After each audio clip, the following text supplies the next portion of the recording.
ওম নমঃ ভগবতে বাসুদেবায়। স্বাগতম।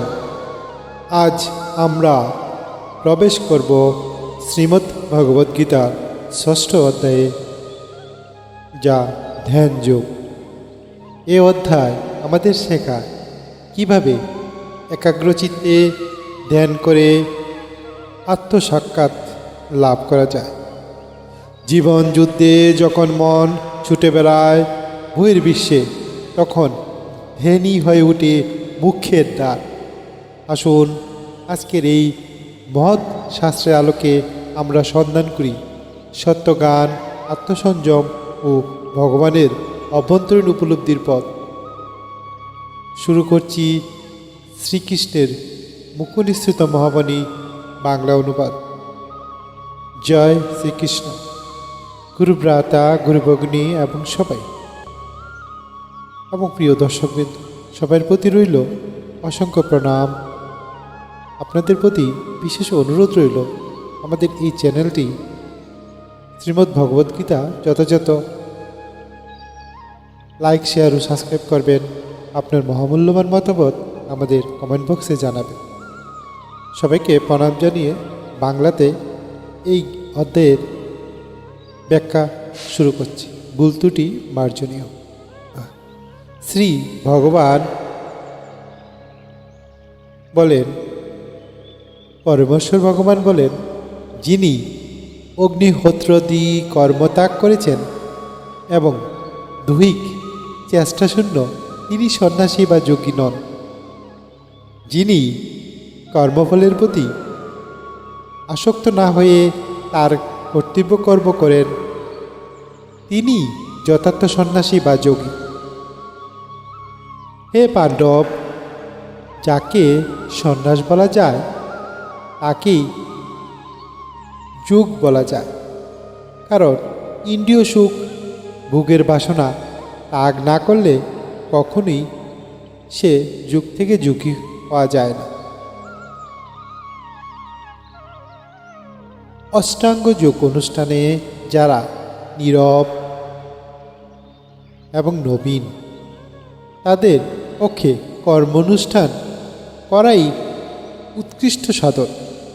আর যারা ইতিমধ্যে যোগরূঢ় হয়েছেন, তাদের পক্ষে সমস্ত কর্ম থেকে নিবৃত্তি উৎকৃষ্ট সাধন।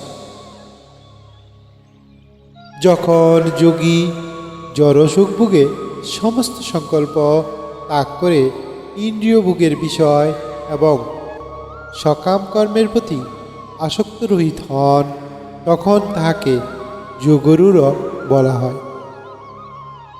মানুষের কর্তব্য তার মনের দ্বারা নিজেকে জড়বস্তুর বন্ধন থেকে উদ্ধার করে। মনের দ্বারা আত্মাকে অধঃপতিত করা কখনোই উচিত নয়। মনই জীবের অবস্থা ভেদ দিয়ে বন্ধু এবং শত্রু হয়ে ওঠে। যিনি তাহার এই চঞ্চল মনকে জয় করেছেন, তাহার মন তাহার পরম বন্ধু। কিন্তু যিনি তা করতে অক্ষম, তার মনই তার পরম শত্রু। জিতেন্দ্রীয় ও প্রশান্তচিত্ত ব্যক্তি পরমাত্মাকে উপলব্ধি করতে পেরেছেন। তার কাছে শীত এবং উষ্ণ, সুখ এবং দুঃখ এবং সম্মান অপমান সবই সমান। হে যোগী, শাস্ত্রজ্ঞান ও তত্ত্ব অনুভূতিতে পরিতৃপ্ত, যিনি চিন্ময় স্তরে অধিষ্ঠিত ও জিতেন্দ্রীয় এবং যিনি মৃৎখণ্ড, প্রস্তর ও সুবর্ণে সমদর্শী, তিনি যোগরূঢ় বলে কথিত হন। যিনি সুহৃদয়, মিত্র, শত্রু, উদাসীন, মধ্যস্থ, মৎসর, বন্ধু, ধার্মিক ও পাপাচারী সকলের প্রতি সমবুদ্ধি সম্পন্ন, তিনি শ্রেষ্ঠতা লাভ করেন। যোগরূঢ় ব্যক্তি সর্বদা পরব্রহ্মে সম্পর্কযুক্ত হয়ে তার দেহ, মন ও নিজেকে নিয়োজিত করেন। তিনি একাকী নির্জন স্থানে বাস করবেন এবং সর্বদা সতর্কভাবে তার মনকে বশীভূত করবেন। তিনি বাসনামুক্ত ও পরিগ্রহ রহিত হবেন। যোগ অভ্যাসের নিয়ম এই যে কুশাসনের উপর মৃগচর্মের আসনে তার উপর বস্ত্রসন রেখে অন্তত উচ্চ বা অন্তত নিচ না করে সে আসনে পবিত্র স্থান স্থাপন করে তাতে আসীন হবেন। সেখানে উপবিষ্ট হয়ে চিত্ত, ইন্দ্রিয় এবং ক্রিয়াকে নিয়ন্ত্রিত করে চিত্তশুদ্ধির জন্য মনকে একাগ্র করে যোগ অভ্যাস করবেন। শরীর, মস্তক, গ্রীবা সমানভাবে রেখে অন্য দিকে দৃষ্টি নিক্ষেপ না করে নাসিকার অগ্রভাগে দৃষ্টি নিবদ্ধ করে প্রশান্ত ভয়শূন্য ব্রহ্মচর্য ব্রতে স্থিত পুরুষ মনকে সমস্ত জড় বিষয় থেকে প্রত্যাহার করে আমাকে জীবনে চরম লক্ষ্যরূপে স্থির করে হৃদয়ে আমার ধ্যানপূর্বক যোগ অভ্যাস করেন।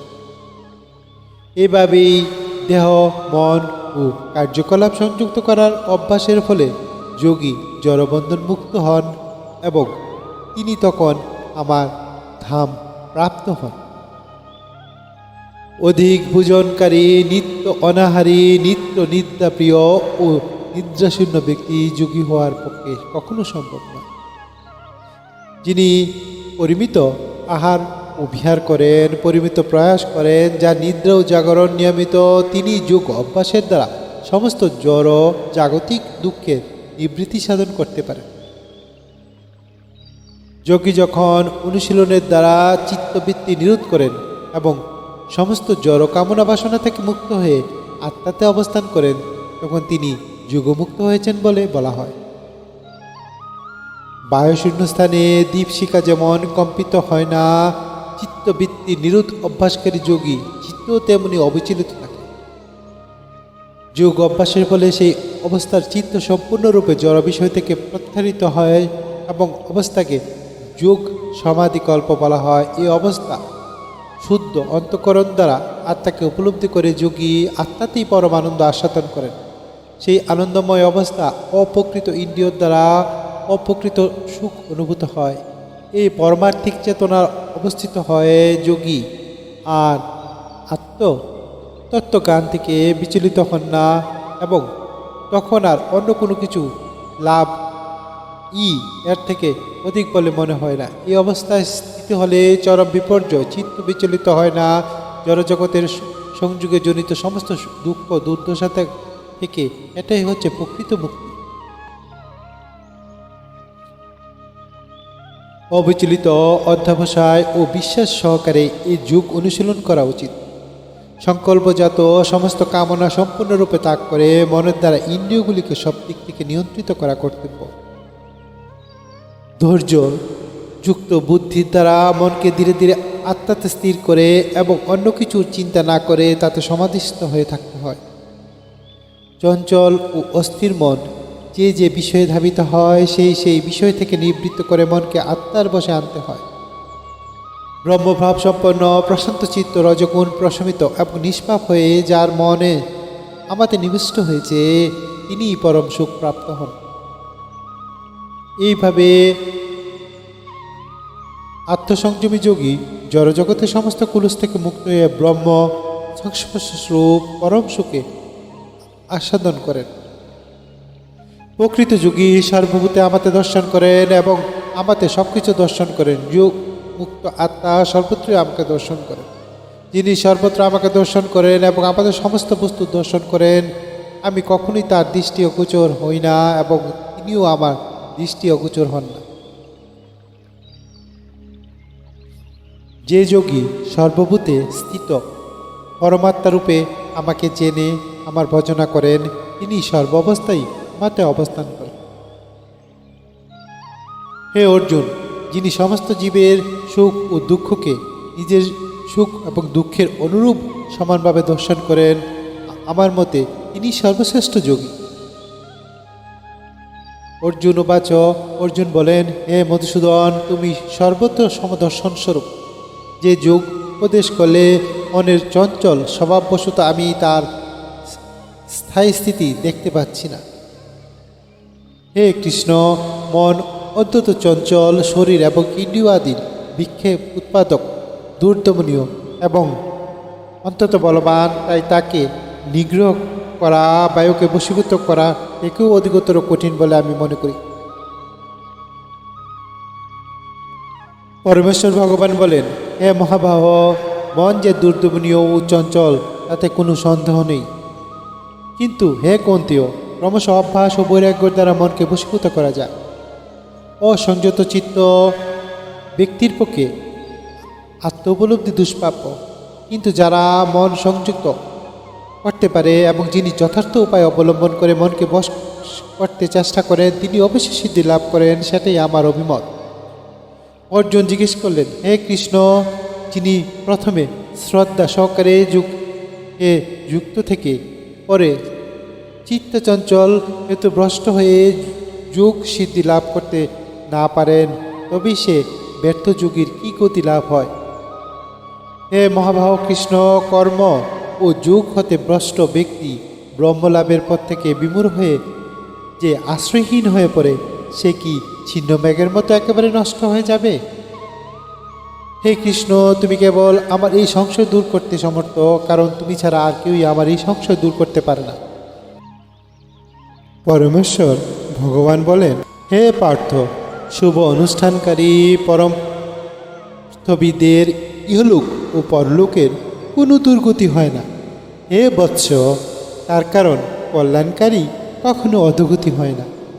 যুগভ্রষ্ট ব্যক্তি পুণ্যবানদের প্রাপ্য স্বর্গাদি লোকসমূহের বহুকাল বাস করেও সদাচারী ব্রাহ্মণদের গৃহে অথবা শ্রীমান ধনী বণিকের গৃহে জন্মগ্রহণ করে, অথবা যুগভ্রষ্ট পুরুষ গানবান যোগীগণের বংশে জন্মগ্রহণ করেন, সেই প্রকার জন্মও জগতের অবশ্যই অভ্যন্তরে দুর্লভ। হে কুরুনন্দন, এই প্রকার জন্মগ্রহণ করার ফলে তিনি পুনরায় তার পূর্ব জন্মকৃত পরমাত্মিক চেতনা বুদ্ধি সংযোগ লাভ করে সিদ্ধি লাভের জন্য পুনরায় যত্নবান হন। তিনি পূর্বজন্মের অভ্যাস বসে যেন অবশ হয়ে যোগ সাধনের প্রতি আকৃষ্ট হন। এই প্রকার যোগশাস্ত্রে জিজ্ঞাসা পুরুষ বেদোক্ত সকাম কর্ম মার্গের অতিক্রম করে, অর্থাৎ সকাম কর্ম মার্গের যে ফল নির্দিষ্ট আছে তার থেকে উৎকৃষ্ট ফল লাভ করেন। যোগী ইহজন্মে পূর্বজন্ম যত্ন অপেক্ষা অধিক যত্ন করে পাপ মুক্ত হয়ে পূর্ব জন্মের সাধিত সাধন সঞ্চিত সংস্কার দ্বারা সিদ্ধি লাভ করে পরম গতি লাভ করেন। যোগী তপস্বীদের চেয়েও শ্রেষ্ঠ, জ্ঞানীদের চেয়েও শ্রেষ্ঠ এবং সকাম কর্মীদের চেয়েও শ্রেষ্ঠ। অতএব হে অর্জুন, সর্ব অবস্থায় তুমি যোগী হও।